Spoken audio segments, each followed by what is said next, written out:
I thought I should try to put up one short video about one tool that I've got, so that you'll realize that I've actually done something. This is my abrasive cart. It's actually two tools. This is two belt grinders, and you can only see one. This is my latest tool. It's a belt grinder made by a company called Oregon Blade Grinder. I'm very happy with it. Not too terribly expensive as grinders go. I already had a variable frequency drive to use with it, so I didn't have to pay extra for that. That was a big savings. And I got that huge motor on eBay. eBay is a great place to find three-phase motor. I think I paid $70 for that motor plus shipping, like $130 total, which is ridiculous. I mean, it's like what, like a $600 motor, brand new. I don't know. It's a Reliance, which is like a Baldor, 3 horsepower washdown motor, and that means, and it's also a totally enclosed fan-cooled motor, TEFC, because it's used for grinding. You don't want to grind with a motor that's open. The crud from the grinder will go in and cause problems. Anyway, it's a nice heavy-duty 1745 RPM motor, 3-phase, in good condition. I mean, ridiculous buy. And as you can see, I've got it on the mandatory plastic cart, the cart that OSHA requires. And of course, I'm joking about that. This cart supposedly holds like 550 pounds, and right now I guess there's about 200 on it. So far, nothing bad has happened. So until it starts wobbling, I'm gonna keep using it. I haven't had any trouble. I hope I don't die. Anyway, this is the motor, and back here you can see the nameplate and all this stuff. Everything on this motor is great. Even this, the junction box is like 1/4-inch cast iron. I mean, it's insane how sturdy this motor is. It weighs 84 pounds. Can you believe that? Most people for a belt grinder will want like 2 horsepower. And I was looking around on eBay, and 2 horsepower motors were not that easy to find. And 3 horsepower motors cost about the same as 2 for some reason. So actually, I bought a different motor. I bought a nice 2 horsepower motor, and the person who shipped it to me sent it in a flat rate box with no padding. So yeah, believe it or not, that didn't work. The post office smashed a foot off of it. So I ended up with this one. I'm very happy with it. I'm not too happy with the weight, but I'm pleased. They say it's a good idea. I don't know if this is true. They say it's a good idea to get 700, 1700, 1800 horsepower, RPM motors when you build grinders, because they're built because they have more torque than, say, a 3600 RPM motor, and so they're built sturdier. I don't know if that's true or not. I do know that the bearings in these things, I looked them up, and the bearings are good to 14,000 RPMs, believe it or not. And so what I'm doing is I have a variable frequency drive on it, and I'm increasing the RPMs to get more speed out of it. The bearings will take 14,000, and presumably the inner parts, the armature and whatever, my best guess is that when they make these motors, for 1700, 1800 RPMs or for 3600, they probably don't take the trouble to put cheap, flimsy parts on the slower motors. They probably grab them out of the same pile. So this thing is probably just fine at 3600 RPMs, and if it's just fine at 3600, based on what I've heard about other people running these things, it's probably good at up to twice 3600, because it's very common for people to run these things at double their rated speed. To run 3-phase motors at double their rated speed. Now, I don't plan to run this thing at 7,200 RPMs. Oh no, that would be crazy. I'd be afraid to stand in front of the grinder. But I do plan to run it considerably faster than the nameplate 60 hertz, because I would like to get 5,000 surface feet per minute on the belt, something like that. Some kind of a nice quick speed, and you're not going to get that at 1,800 RPMs. So so far it's working out pretty good. You'll notice I had to do all this wiring. I had to, put all I had to put this power cord, which is from Home Depot, only the finest, Home Depot. I had to put this cord on it, and I decided to do something I like to do with motors. And there's probably some terrible reason why you're not supposed to do this, but I don't know that reason, so I do it. This is a twist lock, 2 twist lock connectors, also from Home Depot. And I like this because if I ever have to work on this thing here, which contains the variable frequency drive, and I don't want to carry the motor around with me because I can't, I don't have to cut all this wiring loose and do a bunch of crap. I can just snap these connectors open and take this thing and go. So the box itself What is that for, you're wondering? Well, as I've said, it's the VFD box. I don't know if I can open it. I didn't plan this video too well. Let's see. I need a screwdriver, which I don't have. Maybe I have a nickel or something. What I have done, I bought a variable frequency drive for the first mill. I'm sitting here wobbling around the camera while I look for a coin. Here we go. When I was looking for my first lathe, I thought I was going to need a variable frequency drive. Come on, open. Don't do this to me. Here we go. Yeah. Okay, I'm not going to go crazy here, but I just want to show you. I was looking for a variable frequency drive for it, and I came up with this Hitachi. And this is a 3 horsepower variable frequency drive. It will allow you to run your motor at up to 400 hertz. Now, I'm not saying your motor can stand that, but if it can, this thing will do it. It'll take a 3 horsepower motor up to 400 hertz. So, what is it, like 6 2/3 times the nameplate speed on the motor. And that can be really cool for various reasons. Anyway, I had this thing lying around and I wanted to use it for the belt grinder, and then I found out you can't have these things in areas where there's dust in the air, where there's crud, and of course belt grinders are going to throw off all kinds of abrasives and metal filings and whatever. So I had to buy this stupid box. It turns out this was a bad idea. You can buy a variable frequency drive that already has its own little enclosure, and there's a company, I think it's called KBAC, like $300 and something, something like that. So you don't have to go through all this misery that I went through. But I already had this thing. The VFD was essentially free, so I figured why not buy a box for it. And this box, I looked all over the place for a decent box. They say you need something that has 4 times the volume of the variable frequency drive in order to run it without openings and fans and so forth. I don't know if that's true, but I chose to believe it because it was convenient. So this box is, it has just a little bit more than 4 times the volume of the variable frequency drive, and supposedly that's enough to suck up whatever heat it gives off. It doesn't give off enough heat to overheat in that closed box. If that's not true, well then I'll put a fan in it, but I don't plan to do that unless I have to. So you will know in case you decide you want to build your own enclosure because you also made a stupid choice on a VFD. This box came from Zorro Tools, which is the consumer branch of Grainger. Wonderful company. And it's from Bud Industries, B-U-D Industries. They make this box. It was like $35 or $37 delivered, something like that. Not too bad. The neat thing about this variable frequency drive is that it has a detachable control panel, and I will show you that. And that is right here. That blue thing, I haven't finished this. I just got it working like a day or two ago. That blue cable there, that's an Ethernet cable, and it plugs into the back of that panel. Ordinarily, that panel snaps into the front of the variable frequency drive, and it's got a little connector that's like an inch long that goes between the panel and the drive. Well, you can take it out and get rid of that connector, and you can replace that connector with an Ethernet cable, and the Ethernet cable can be run through the side of your box. Now, to run it through the side of the box, you need some kind of fitting, right? Well, I'm here to help you. That's called a coupler. I'm not answering that phone. It's a telemarketer. The only people who ever call me are telemarketers. And Donald Trump. Anyway, no one cares. Shut up. Oh God! They tell you who they are. Like that's. I'm going to hang up. Shut up! Shut up! I don't want to hear from you. All right. So this coupler, you can find these things on eBay. It was $8. This black thing that the cable is going into. It has an Ethernet port on each side of it. Like $8 delivered. Wonderful, heavy-duty PVC, comes with a gasket on each side.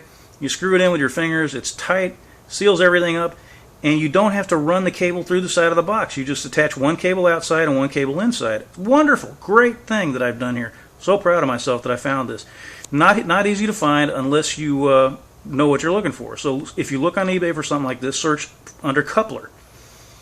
Somebody told me I needed something called a gland. A gland is like a rubber cork with a hole in it that you push the cable through. You have to have the end off the cable to go through a gland. That's stupid. You can't detach that easily. This thing detaches in 1 second. So you leave this thing in place, you just pop the cable off whenever you have to work on it. Beautiful. The cable comes from monoprice.com. Monoprice is a great place to get cables. I think I paid a total of less than $5 with delivery for these two cables. There's this cable here, this long one, which is 5 feet, and this one inside the box is 1 foot long. They'll let you specify the length of your cable. You can say, I want a cable 23 feet long, and they'll go, fine, no problem, we want to make money.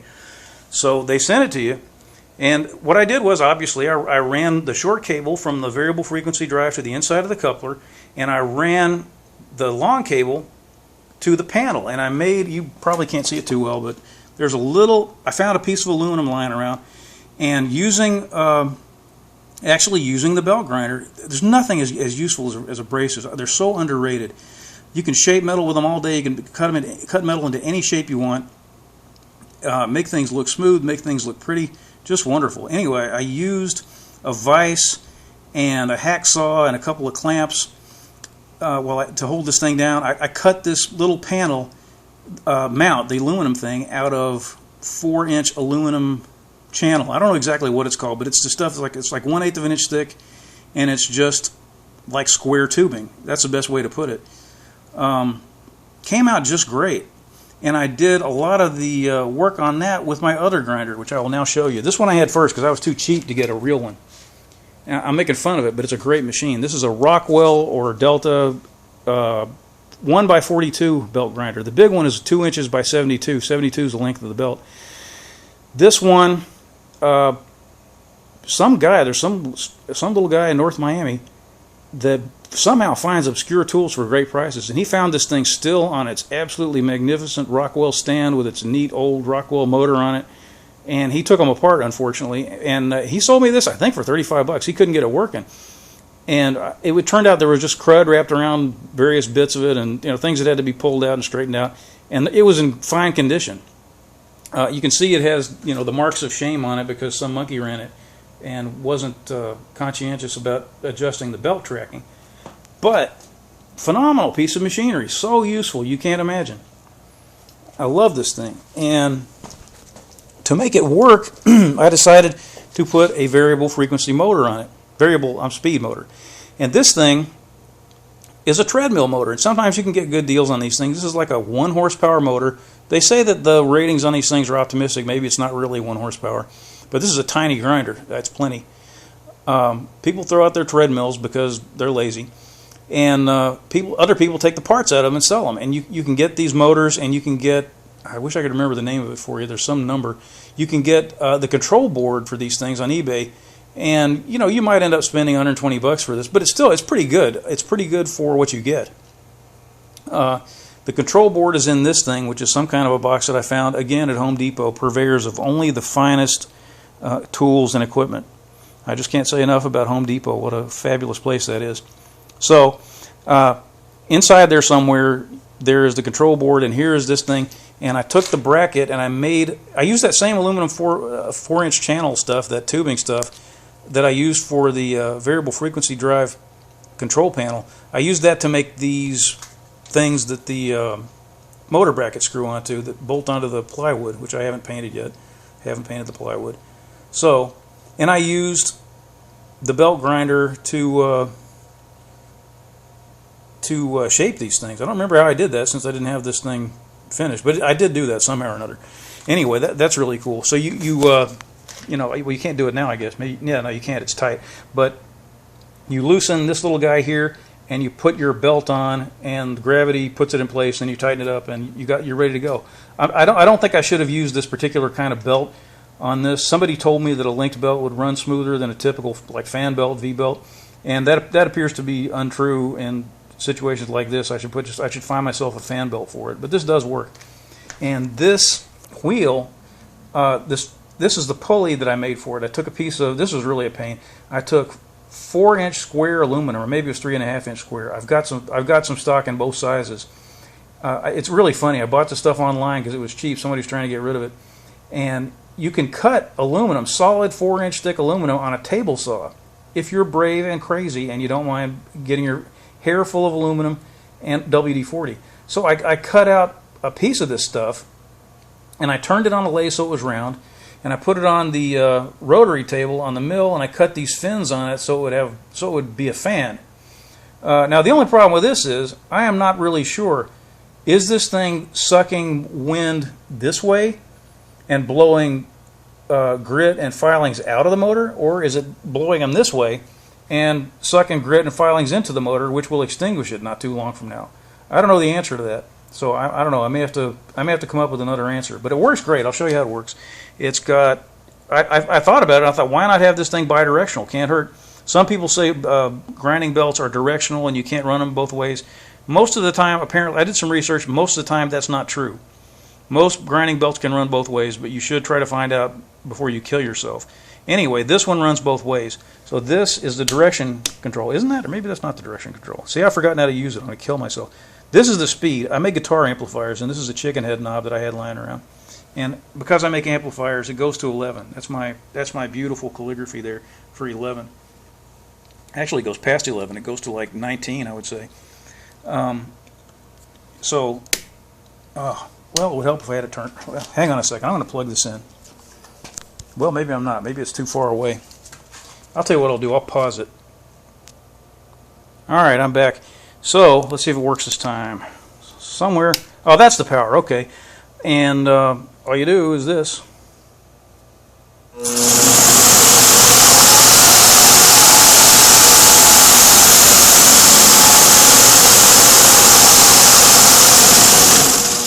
And if you want it in the other direction, obviously.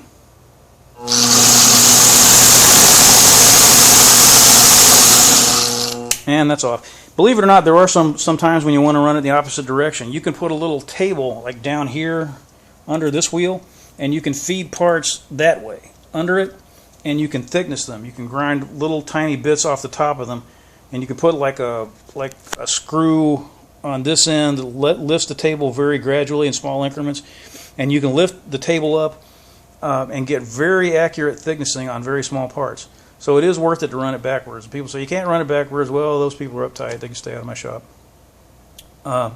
So that's my abrasive cart, and I wish I could get it all in the picture. My camera is just the angle is too narrow. I hope you enjoy it.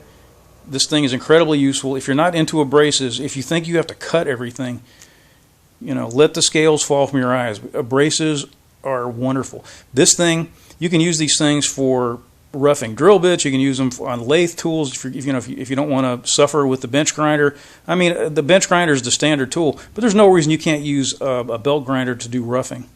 And these things fly. Let me see if I can turn this thing on. Hope I don't hurt myself.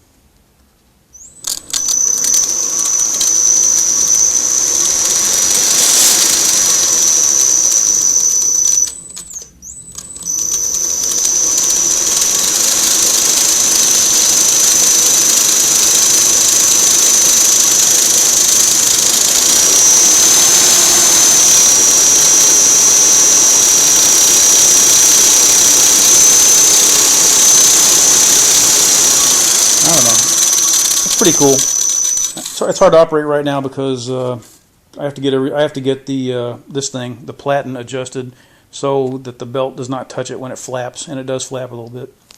Anyway, my abrasive cart. You should build one, preferably safer and with better materials, but it does work, and you can do incredible things with belt grinders. Look them up on YouTube. Look up what people who already have them working have done. Incredible. Great blessing. Thanks for watching.